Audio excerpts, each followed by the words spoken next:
இதுவும் ஒரு வகை இருக்கு அப்படிங்கறது நாம வந்து புரிய வைக்கணும். உதாரணங்கள் வந்து எப்படி வந்து பல்வேறு உதாரணங்கள் எல்லாம் கெட்ட ஆலிம்களுக்கு கழுதைகள் உதாரணம் காமிக்கிறான், அது மாதிரி குருடங்களுக்கு வந்து அதாவது வழிகட்டவங்களுக்கு குருடங்களுடைய உதாரணம் காட்டுறான். இது மாதிரி நிறைய உதாரணங்கள் குர்ஆன்ல வந்து அல்லாஹ் காட்டுறான். அப்போ இந்த விஷயத்தில் பொறுத்த வரைக்கும் பார்த்தீங்கன்னா நாம வந்து சொல்ற இதில் முக்கியமான ஒரு பாயிண்ட் வந்து நம்ம சொல்ல வேண்டியது இருக்கு.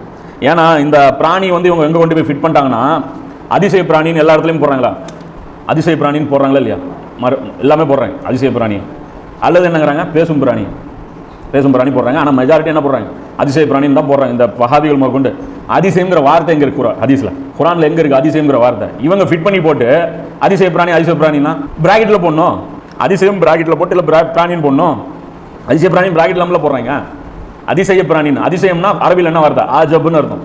அது குர்ஆன்ல நல்லா பயன்படுத்துகிறோம். 5ஆம் அத்தியாயத்தில் 100ஆம் வசனத்தில், 2ஆம் அத்தியாயத்தில் 204ஆம் வசனத்தில், 57ஆம் அத்தியாயத்தில் 20ஆம் வசனத்தில் ஆச்சரியம் அதிசயம் இந்த மாதிரியான வார்த்தைகள்லாம் எல்லாம் என்ன பயன்படுத்துகிறான், அஜீப் ஆச்சரியமான அப்படிங்கிற அந்த வார்த்தை வந்து எல்லாம் பயன்படுத்துகிறான். அப்போ ஆச்சரியங்கிற அந்த வார்த்தையே இல்லை, இவங்க என்ன பண்ணுறாங்க அதிசய பிராணின்னு பிரிண்ட் பண்ணுறாங்க. அப்போ அதிசயம் ஃபிட் பண்ணும்போது மக்கள் நம்புறாங்க, ஒரு பிராணி தான், அதிசயமான ஒரு பிராணி தான் அப்படிங்கிற அங்க அர்த்தத்தில் அல்லாஹ் வந்து அந்த அதிசய பிராணின்னு அல்லாஹ் சொல்லவே இல்லை, அல்லாஹ்வுடைய தூதர் சொல்லவும் இல்லை. அதான் சொல்றேன்ல, நம்ம மேல குற்றம் சொல்றாங்களா, குர்ஆன் ஹதீஸ்ல இல்லாதது நீங்க சொல்லாதீங்க. அப்ப நீங்க அதான் சொல்றேன், இவங்க கண்ணை மூடிக்கிற சட்டம் மூடிக்குவாங்க. என்னைக்காவது இவங்களுடைய உலமாக்களை பார்த்து என்னங்க ஹஜ்ரத் அதிசய பிராணின்னு நீங்க சொல்லலாமான்னு கேட்டிருக்காங்களா? பிராக்கெட்ல இல்லாத நீங்க போட்டுருக்கீங்க கேட்க மாட்டாங்க. ஏன்னா அவங்க பிரிவினர் வந்து செல்லக்குட்டிங்க.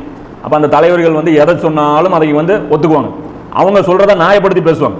அப்ப நீங்க உங்களுடைய நியாயம் உங்க விளக்கம் இருக்கட்டும், ஒன்றும் பிரச்சனை இல்லை. அதே மாதிரி அடுத்தவங்களையும் விட்டுறணும். அப்ப நம்ம ஒரு சில விஷயங்கள் சொல்லும் போது அதையும் வந்து விட்டுறணும். அப்ப இதுல முதல் பிரச்சனை எங்க ஆரம்பிக்குதுன்னு பாத்தீங்கன்னா அதிசயம் இவங்க ஒட்டுறதுனால வர பிரச்சனை. அடுத்தது பேசும் பிராணின்னு குர்ஆன்ல எங்கேயும் இல்லை, ஹதீஸ்லயும் எங்கேயும் இல்லை.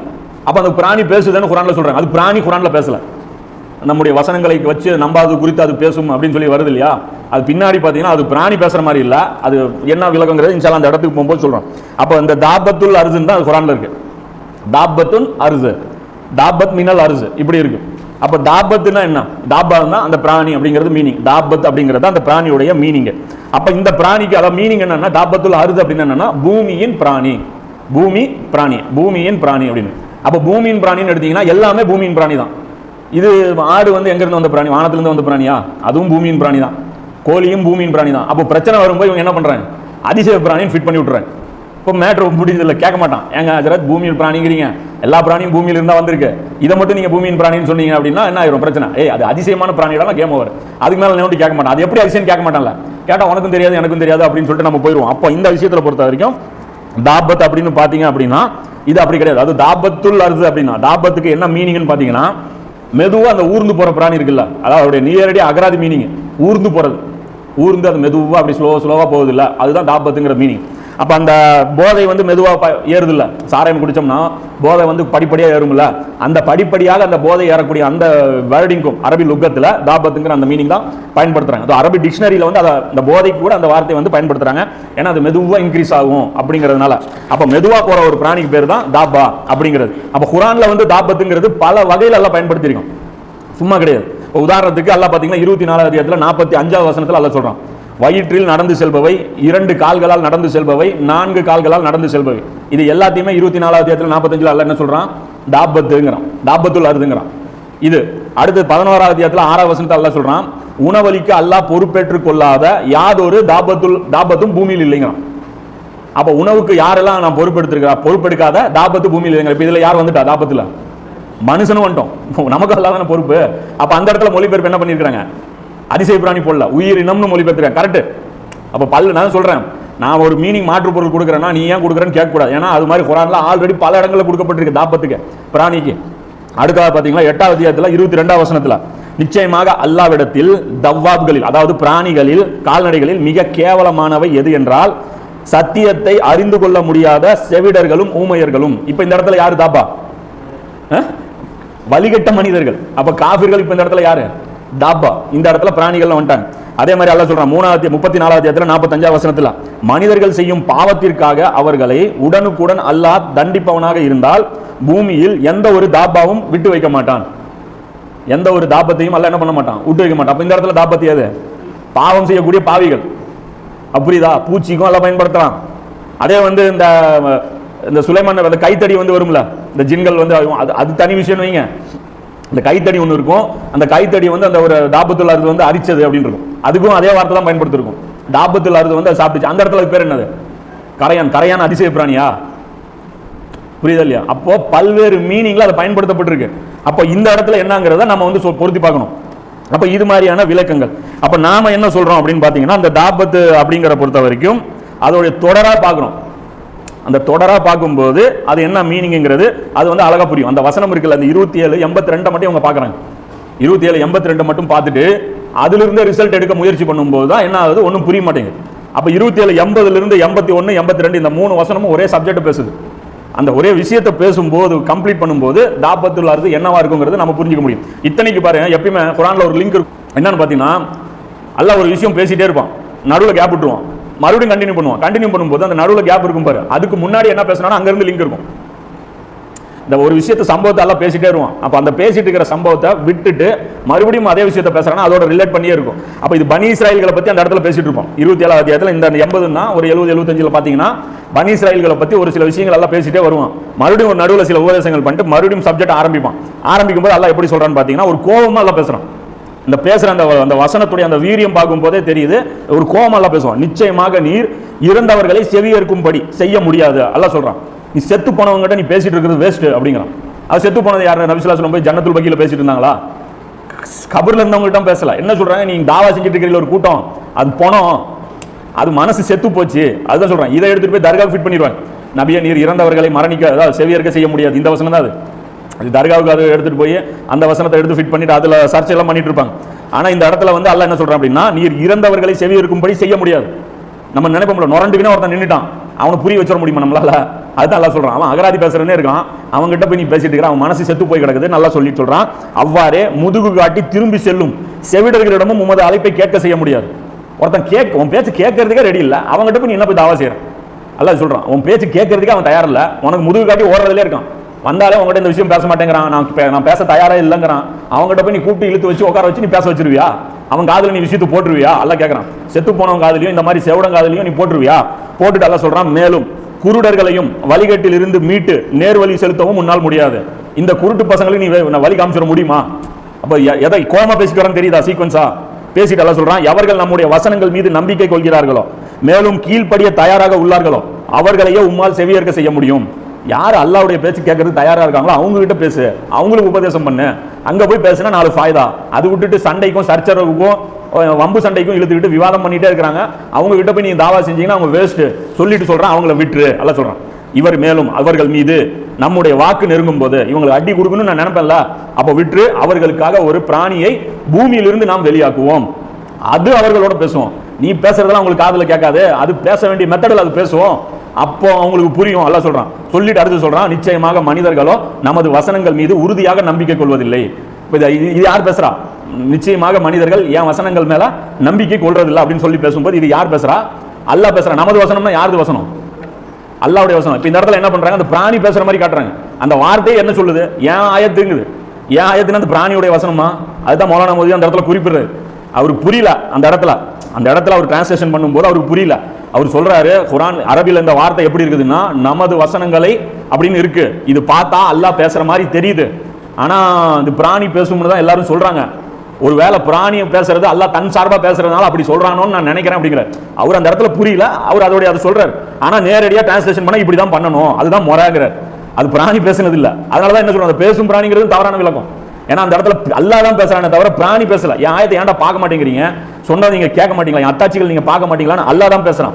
அப்ப அந்த சொல்லும் போது அந்த வார்த்தை எப்படி பாருங்க, வைசா வகல் கவுல அலைஹிம், அவர்கள் மீது நம்முடைய சொல் ஏற்படும் நேரம் வரும்போது, அவங்களுடைய அந்த லாஸ்ட் கிளைமேக்ஸ் வரும்போது, அஹ்ரஜ்னா லஹும் தாப்பத்தின் மினல் அர்ஸி துகல்லிமுஹும், ஒரு பூமியிலிருந்து ஒரு பிராணி வெளிப்படுத்துவோம், அது அவர்களோட பேசுவோம். நாம சொன்னா கேட்கல. எல்லா இந்த உலகத்தில் இருக்கிற எல்லா பாலிடிக்ஸும் இகாமத்து தீனுக்கு தான் நடக்குதுன்னா நீங்க கேட்கல. எல்லா பாலிடிக்ஸும் இஸ்ரேலுக்கு தான் நடக்குதுன்னா அப்போ நீங்க கேட்கல. பூமி யாஜூஜ் மாஜூஜ் திறந்து விடப்பட்டாங்கன்னா அப்போ நீங்க கேட்கல. அப்போ அந்த பிராணி பேசும்ல, அப்போ நீங்க தெரிஞ்சுக்கோங்க எங்க இருந்துடா இவனுக்கு வந்தானுங்க திடீர்னு, எங்க இருந்துடா திடீர்னு உங்களுக்கு இவ்வளவு ஆற்றல் வந்துச்சு, இத்தனை நாள் இவனுக்காக ஏன் அமெரிக்கா இப்படி வேலை செஞ்சது, இத்தனை நாள் ஏன் இவனுக்கு தஜ்ஜால் வரும்போது தெரியும்ல, எப்பறம் இவன் திடீர்னு இவ்வளவு பவர்ஃபுல்லானா, என்னடா உலக பொருளாதாரமே இவன் கையில இருக்கு, என்னடா உலக ராணுவமே இவன் கையில இருக்கு, இவன் எந்திரினா உலகமே எந்திரிக்குது, குட்டியூண்டு நாடுன்னு தானே நம்ம நினைச்சோம். இஸ்ரேல் வந்து இன்னைக்கு வந்து கேளுங்க, இந்த இகாமத்தீன் சொல்லாத அந்த சவர்கள்ட்ட கேளுங்க இஸ்ரேல் பத்தி உங்களுடைய கருத்து. அது என்ன ஒரு மூலையில் இருக்கு, மிஞ்சி அது என்ன பண்ணும், மிஞ்சி என்ன பண்ணும், பாலஸ்தீன்ல இருக்கிற மக்களை கொடுமை பண்ணும். வேற சவுதி அரேபியா கொடுமை பண்ணுவான். அதோடைய ஒர்க் இல்லைங்க. எங்களுக்கு அமெரிக்கா பேக்கப் இருக்கு. திடீர்னு அமெரிக்கா அவன் சார்பாக நிற்கும். இன்னைக்கும் அமெரிக்கா அவன் சார்பாக தான் நிற்குது, நாம கத்திட்டு இருக்கோம். ஆனா இவங்க தான் கண்ணு கொண்டு பார்க்க மாட்டேங்கிறாங்களே, காது கொடுத்து கேட்க மாட்டேங்கிறாங்களே, எந்திரிக்க மாட்டேங்கிறாங்களே. அப்போ பிராணி பேசிச்சுன்னா அப்போ இவங்களுக்கு புரியும். அப்போ சுளுக்கு இவங்களுக்கு குழுவும்ல. அப்போ சுளுக்கு யாரு குழுவும்? இந்த பூமியிலிருந்து அந்த பிராணி வரும். இன்னொரு முக்கியமான விஷயம், இந்த ஜெருசலமை தான் நம்ம எப்படி குறிக்கோம்னா, குரான்ல பூமி நல்லா வேலை பயன்படுத்துறான். அதை நான் குரானில் ஜெருசலம்ங்கிற அந்த பயான்ல ஃபுல்லா குறிப்பிட்டிருப்பேன்.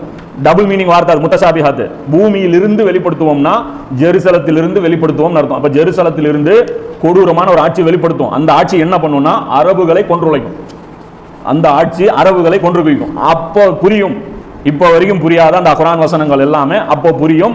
அந்த அத்தாட்சிகள் பேசும். அப்போ அல்லாஹ் கேட்பான், என்ன கேட்பான்? நிச்சயமாக மனிதர்கள் என் வசனத்தை நீங்க பாக்குறது இல்ல, குர்ஆனை நீங்க டீப்பா சிந்திக்கிறது இல்ல அப்படின்னு சொல்றோம். அப்ப குர்ஆன்ல பொறுத்த வரைக்கும் பாத்தீங்கன்னா இந்த அத்தாட்சிகளை நாம கடந்து நிராகரிச்சுட்டே வரோம். யூதர்கள் குடியேறுவது ஒரு முன்னறிப்பு குர்ஆன்ல இருக்கு. யூதர்கள் குடியேறுவது ஒரு மிகப்பெரிய முன்னறிப்பு. அதை பார்த்து நாம படிப்பினை பெற்று இருக்கோமா? இல்ல. அது பேசிச்சு குர்ஆன், நாம கேட்கல. உலகில் உள்ள அனைவரும் அங்க போய் சேர்றது ஒரு முன்னறிப்பு. யூதர்கள் அங்க வீடு வாங்குறதே ஒரு முன்னறிப்பு. உலகத்தில் இருக்கிற எல்லா யூதர்கள் ஒன்றாக அசம்பிள் ஆகுது. லஃபீஃபாக வாரி சுருட்டப்பட்டு இந்த 17 அத்தியாயத்தில் 104 வரும்னு நினைக்கிறேன். 104 95 பாருங்க அந்த இடத்துல. அப்போ 17 பனி இஸ்ரேல்ல லாஸ்ட்ல வரும், லஃபீஃபாக கொண்டு வருவோம். அது ஒரு முன்னறிப்பு. இப்போ ஒவ்வொரு இஸ்ரேல்ல ஒவ்வொரு கூட்டமா போய் சேருதா? அன்னைக்கு கூட அந்த வீடியோல போட்டிருந்தோம்ல, இந்த கருப்பனாக போயிட்டாங்க நீக்கிறவாவே, அவங்க கூட போய் அங்க போய் ஜாயின் ஆகிருக்காங்க. அதே மாதிரி அடுத்த ஒரு முன்னறிப்பு என்ன அப்படின்னு பாத்தீங்கன்னா, அதுதான் இது கிரேட்டர் இஸ்ரேலுடைய முன்னறிப்பு.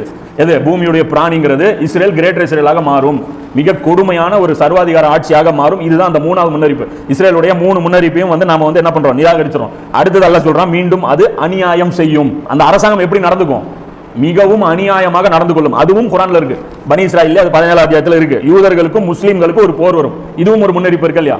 அப்ப இத்தனை விஷயமும் நடக்கும். இதுதான் குர்ஆன் சொல்லக்கூடிய முன்னறிப்பு. இதுதான் பாருங்க, இந்த 21, 95, 96ல அல்லாஹ் சொல்றான் அந்த முதல் முன்னறிப்பு பத்தி. எந்த ஊர் மக்களை நாம அழிச்சோமோ அவங்க திரும்பி வருவது சாத்தியம் கிடையாது. யாஜூஜ் மாஜூஜ் திறந்து விட்டுட்டாங்கன்னா இந்த ஊர்ல குடியேறுவதற்கு அவங்களுக்கு ஒப்புதல் கிடைச்சிரும். அது வரைக்கும் உமர் ரலியல்லாஹு அன்ஹுடைய அந்த அக்ரிமெண்ட் தான் அமுல்ல இருந்துச்சு. யாஜூஜ் மாஜூஜ் கையில வந்தவொடனே அந்த உமர் ரலியல்லாஹு அக்ரிமெண்ட்டை கிழிச்சு தூக்கி போட்டு பால்ஃபோர் டிக்ளரேஷன் எடுத்து டிக்ளேர் பண்ணி யூதர்களுக்கு என்ன பண்ணிட்டாங்க? இப்போ சொத்து வாங்குறதுக்கு பர்மிஷன் அங்க கொடுத்துட்டாங்க. இது 21, 95, 96ல வர முன்னறிப்பு. இதை நாம என்ன பண்ணோம்? கவனிக்காம விட்டோம், கடந்துட்டோம். 17, 104 அதுல அல்லாஹ் என்ன சொல்றான்? மேலும் பனி இஸ்ராயீல்களை பார்த்து அல்லாஹ் சொல்றான், இந்த பூமியில் நீங்கள் குடியிருங்கள், மறுமை பற்றி வாக்களிக்கப்பட்ட காலம் வரும்போது நாம் உங்கள் அனைவரையும் ஒன்று திரட்டி கொண்டு வருவோம். லஃபீஃப். பல கலாச்சாரம் கொண்டவர்களா நீங்க மாறிடுவீங்க, மறுமை நாளுடைய நெருக்கத்துல உங்களை ஒன்றாக இங்க கூட்டிட்டு வருவாங்க. அது இப்ப படிப்படியா நடந்துட்டு இருக்கு, இன்னும் முழுமை அடையல, இன்னும் அது ஃபுல்ஃபில் ஆகல. 17 அத்தியாயத்துல 104 வசனம் 2வது முன்னறிப்பு. 3வது முன்னறிப்பு என்ன? பூமியிலிருந்து ஒரு பிராணியை வெளிப்படுத்துவோம் அல்லாஹ் சொல்றான். அப்ப இந்த பிராணி எதுன்னு பாத்தீங்கன்னா கிரேட்டர் இஸ்ரேல். இஸ்ரேல் பெருசாயிரும், அது வல்லமையும் சேர்ந்துரும், உலகத்தை அது கண்ட்ரோல் பண்ணும். அது அடுத்தது 4வது என்ன? இஸ்ரேல் எப்படி நடந்துக்கும்? அதாவது இதுல அல்ல 4வது ஸ்டேஜ்ல அல்லாஹ் சொல்றான், என்னை தவிர வேறு யாரையும் உங்களின் பொறுப்பாளனாய் ஆக்கிக் கொள்ளக்கூடாதுன்னு சொல்றான். 17 அத்தியாயத்துல 2வது வசனம் என்ன சொல்றான்? நீங்க தவக்குல் என் மேல வைக்கணும், வேற எவன் கூடவும் நீங்க கூட்டு வைக்க கூடாதுன்றான். இன்னைக்கு இவங்க யாரு கூட கூட்டணி வச்சிருக்காங்க? யாரு கூட கூட்டணி வச்சிருக்காங்க? அமெரிக்காவோட இவங்க கூட்டணி வச்சிருக்காங்க. கூட்டணி வச்சு நீங்க அல்லாஹ்வை தவக்குல் வச்சிருக்காங்களா? அமெரிக்காவை தவக்குல் வச்சிருக்காங்களா? இந்த யாஜூஜ் மாஜூஜ் கூட்டத்தின் மேல தவக்குல் வச்சிருக்காங்க. வச்சுட்டு அடுத்தது அல்லாஹ் சொல்றான், நமது வேதத்தில் இஸ்ராயலின் வழித்தோன்றலுக்கு 17:4 நிச்சயமாக நீங்கள் பூமியில் 2 தடவை குழப்பம் விளைவிப்பீர்கள் என்றும் பெரிதும் அக்குறம் புரிவீர்கள் என்றும் அறிவித்தோம் அப்படின்னு 17:4 சொல்லிட்டு 17:8 அல்லாஹ் சொல்றான், நீங்கள் உங்களுடைய முந்தைய நடத்தையை மீண்டும் தொடர்ந்தால் நாமும் மீண்டும் உங்களை தண்டிப்போம். அப்ப அந்த 2 தடவை இவங்க என்ன பண்ணாங்க? ஃபர்ஸ்ட் இவங்க கையில ஒரு வாட்டி கவர்மெண்ட் போச்சு, அப்பவும் நாசம் பண்ணாங்க. அப்ப கவர்மெண்ட் மட்டும் போல சர்வாதிகாரம் கொண்ட மிகப்பெரிய அரசாங்கம் போச்சு. சுலைமான் நபி வச்சிருந்தது எவ்வளவு பெரிய அரசாங்கம்? அந்த அரசாங்கத்தை சுலைமான் நபி அப்படியே லட்டு மாதிரி விட்டுட்டு போனாங்காட்டி இவங்க கையில கிடைச்சு என்ன பண்ணாங்க? மிகப்பெரிய அளவுல அநியாயம் பண்ணாங்க. அடுத்த ஒரு அரசாங்கம் வந்தது, அப்பவும் இவங்க என்ன பண்ணாங்க? அடுத்தது இவங்க அநியாயம் பண்ணாங்க. அப்போ அல்லாஹ் சொல்றான், 3வது வாட்டி அநியாயம் பண்ணீங்க, நான் அடிப்பேன் அப்படிங்கிறான். அப்போ 17:2 அல்லாஹ் என்ன சொன்னா, எவன் கூட கூட்டு வைக்க கூடாது, நான் வச்சுட்டாங்க, அநியாயம் பண்ண மாட்டான், பண்ணீங்கன்னா அடிப்பேங்கிறான். அப்போ அடிக்கிறதுக்கு ஈசா நபி வருவாங்கன்னு குர்ஆன் பேசுது, ஹதீஸ் பேசுது. அப்போனா இவங்க என்ன பண்ணுவாங்கன்னு அர்த்தம்? அநியாயமும் இவங்க பண்ணுவாங்கிறது புரியுதா இல்லையா? அப்போ 3வது வாட்டி இவங்க வரம்பு மீறுவாங்க. அந்த நேரத்தில் அவர்கள் ஒட்டுமொத்தமாக அழிக்கப்படுவாங்க. அந்த வரம்பு மீறுதல் எப்படிப்பட்டதா இருக்கும்னா மிருகத்தனமான வரம்பு மீறுதல் இருக்கும். இன்னைக்கு பாருங்க இஸ்ரேலுடைய அந்த இஸ்ரேல் வர வீடியோஸே பார்த்தீங்கன்னா தெரியும், குழந்தைங்களை எப்படிப்பட்டு சுடுறாங்க பார்த்தீங்களா? பொம்பளைங்களை எப்படி சுடுறாங்க தெரியுமில்ல? ஆர்மி வச்சுக்கிட்டு சுடுவான், குழந்தை சின்ன பையன் பேக் வச்சுட்டு இப்படி தடுப்பான், அவனை சுடுவான். இவங்க எதுக்கு? வணக்க வழிபாட்டு தலம் இவங்களுக்கு வேணுமா? புனித ஸ்தலம் வேணுங்கிறதுக்காக இப்படி நடத்துக்கிறாங்க. இது முறையா? இது ஒரு வணக்க வழிபாடு தலத்தை எடுத்து ரத்தத்தை ஓட்டி ஒரு வணக்க வழிபாடு ரத்தத்தில் கட்டுறது ஒரு நல்ல செயலா? அது மாதிரி ஒரு மிருகத்தனமா இவங்க நடந்துக்குவாங்கன்னு சொல்லிட்டு அல்லாஹ் சொல்றான். இவர்களை பார்த்து தான் சொல்றான், இந்த அரபு உலகம் வந்து வேடிக்கை பார்க்குது. அல்லாஹ் சொல்றான், இவங்க வந்து வேடிக்கை பார்க்குறாங்க. இஸ்ரேல் வந்து முஸ்லீம் நாடுகளை சூறையாடுது, பாலஸ்தீன் அடிக்குது, ஜோர்டான் அடிக்குது, பக்கத்தில் இருக்கிற லெபனான் அடிக்குது. சின்ன சின்ன நாடுகள் இருந்து எவ்வளவு பகுதி பிடிச்சிருச்சு. நீ கூட இவருக்கு காமிச்சார்ல, யார் வர துருக்கியோட அதிபர், இந்த மேப் இவ்வளவு இருந்துச்சு, பக்கத்துல இருந்து பிடிங்கி இப்ப இவ்வளவு பெருசு வந்துருச்சுட்டு அல்லாஹ் சொல்றான். இவங்க எல்லாம் இறந்தவர்கள். அந்த 27 80 எல்லாம் படிங்க. இது யாரை குறிக்கும்? தட்டி கேட்க வேண்டிய முஸ்லீம் நாடுகள் இன்னைக்கு என்ன பண்ணிட்டு இருக்காங்க? செத்து போயிட்டாங்க. நம்ம பேசுறோம், கேட்க மாட்டேங்குது. மற்றவங்க பேசிட்டு இருக்காங்க. பாலஸ்தீன்ல இருக்கிற மக்கள் பேசலையா? கத்தி கத்தி பேசிட்டு தானே இருக்கிறாங்க, உதவி வாங்கன்னு. யார் போறா? இந்த அரபு நாடுகள் என்ன பண்றாங்க? பெரிய பெரிய கேளிக்கைகள், என்ஜாய், பெரிய பெரிய மியூசிக் பார்ட்டிகள், பணத்தை எப்படி செலவு பண்றாங்க? இந்த மக்களுக்கு சாப்பாடு கொடுக்குறாங்களா? கொடுக்கறது இல்ல. இப்படி இறந்தவர்களாக, செவிடர்களாக, குருடர்களாக இன்னைக்கு முஸ்லீம்கள் இருக்கிறோம். அதுதான் அல்லாஹ் சொல்றான், மனசாட்சியே இல்லாமல் கிறிஸ்தவ உலகம் பார்த்துட்டு இருக்கு. கிறிஸ்தவ சகோதரர்கள் மட்டும் என்ன பண்றாங்க? அப்பாவிகளை போட்டு அடிக்கிறீங்க. அவங்க எப்படி? அவங்க எவ்வளவு ஜீவகாருண்யம் பேசுறாங்க. ஆனா இவங்களுக்கு இறக்கம் பேசுறாங்களா? பாலஸ்தீனுடைய அநியாயத்தை வந்து ஐநா சபையில் ஒரு தீர்மானம் வந்தா இந்த கிறிஸ்தவ சகோதரர்கள் வந்து ஹெல்ப் இது பண்றாங்களா? நாடுகள் சொல்றாங்க. கீழே இருக்கிற மக்கள் வேணா அந்த அநியாயத்திலிருந்து விலகி இருக்காங்க, அவங்க வெறுக்கிறாங்க, நல்லவங்க இருக்கிறாங்க. ஆனா மேல அத்தாரிட்டி இருக்கிறவங்க அவங்க இது பண்றது இல்லை. அப்ப அதுதான் அல்லாஹ் சொல்றான், ஒரு நாள் இங்க இருந்தே ஒரு மிருகத்தை நான் எழுப்புவேன், அது உங்களை சுழுக்கு எடுக்கும், அப்ப நாங்க பேச மாட்டோம், அப்ப உலகம் வேடிக்கை பார்க்கும். அல்லாஹ் சொல்றான். அப்ப அரபுகள் கொத்து கொத்தா கொல்லப்படுவாங்க. அந்த அநீதி வந்து என்ன சொல்றீங்க? மற்றவங்களுடைய அநீதியை நாம தடுக்காம விட்டோம்னா ஒரு நாள் அந்த அநீதி என்ன பண்ணும்? நம்மளை நோக்கி வரும். அந்த கப்பலுடைய உதாரணம் வந்து நபி ஸல்லல்லாஹு சொல்றாங்களா, கீழ்த்தளம் ஒன்று இருந்துச்சு, மேல் தளம் ஒன்று இருந்துச்சு. கீழே இருக்கிறவங்க என்ன பண்ணிட்டான்? அங்கேயே ஓட்ட ஒன்று போட்டான், ஓட்ட போட்டு அதுல இருந்து தண்ணி குடிச்சான். மேல் தளத்தில் இருக்கிறவன் என்ன நினைச்சான்? அவன் ஏரியாலாம் ஓட்ட போட்டுக்கிட்டான், எனக்கு என்னன்னு சொல்லி அவன் இருந்துட்டான். கடைசியா 2 பேரும் சேர்ந்தே முழுங்கினாங்க அப்படின்னு சொல்லி ரசூலுல்லாஹ் சொல்லுவாங்க. அப்ப அந்த மாதிரி இப்ப இன்னைக்கு எடுத்துங்க, நம்ம ஸ்டோரி தானே. நாட்டில் நடக்கிற எந்த அநியாயத்தையும் நம்ம டிஸ்டர்பன்ஸே பண்ணல. கடைசியா நமக்கு சிஐஏ என்ஆர்சின்னு நம்ம என்ன பண்ணோம்? களத்தில் வந்தோம், முடிஞ்சது. இப்போ இந்த கொரோனா ஒலியாவுடைய புண்ணியத்தில் அடுத்து இந்த கொரோனா கராமத்து முடிஞ்சவொடனே என்ன நடக்கும்? சிஐஏ ப்ரொடெஸ்ட் நடத்த முடியுமா? ஆர்ப்பாட்ட சாயின்பாக உட்கார முடியுமா? உட்கார பர்மிஷன் கிடைக்குமா? ஜென்மத்துக்கு கிடைக்காது. அப்போ நமக்கு இனி நாதியே கிடையாது. அதான் சொல்கிறேன், புகலிடம்னா ஒன்று தான், எது? அல்லாஹ் தான். ஒன்று அல்லாஹ் அப்படி இல்லைன்னா எவன் காலில் போய் விழுவனியும் சரி, லானத்து தான். இத்துளுண்டு பூச்சி பார்த்தாலும் பயப்படுறான். அது கண்ணுக்கு தெரியாத பூச்சி, இல்லாத பூச்சி பார்த்து பயப்படுறான். டிஸ்டன்ஸ், சோசியல் டிஸ்டன்ஸ் மெயின்டைன் பண்ணுறான், டெய்லி சாவுறான். அல்லாஹ் பயப்படுறவனுக்கு ஒரே சாவு தான், அது அல்லாஹ் விதிச்ச சாவு. அது விதிச்ச நேரத்தில் விதிச்ச சாவு வரும். அல்லாஹ் பயப்படாதவனுக்கு ஒவ்வொரு நிமிஷமும் சாவு. அவன் நாய் மாதிரி, அவன் டெய்லி சாவான், டெய்லி செத்து செத்து செத்து பொழைப்பான். அப்ப மஹதி அலைஹிஸ்ஸலாம் ஈசா நபி வருவாங்களே அப்படின்னு நினைக்காதீங்க. அவங்க நமக்கு ஹெல்ப் பண்றதுக்கு வரல, நம்ம ஜனாசா தொழுகைக்கு மட்டும் தான் அவங்க வருவாங்க. அவங்க கடைசி இந்த உம்மத்துக்கு உதவி செய்யறதுக்கு கிடையாது, 4வது தக்பீர் சொல்றதுக்கு அவங்க வருவாங்க. சொல்லிட்டு இந்த ஆண் மையத்துக்கு துவா செஞ்சவனா எடுத்து துவா நமக்கு, அதாவது அரபுகளுக்கு ஜனாசா தொழுகைக்கு தான் வருவாங்களே தவிர அரபுகளுக்கு உதவி செய்யறதுக்காக இவங்க 2 பேரும் வரமாட்டாங்க. எல்லாம் முடிஞ்சிடும். அல்லாஹ் ஆசை தீர அடி வாங்க விடுவோம்.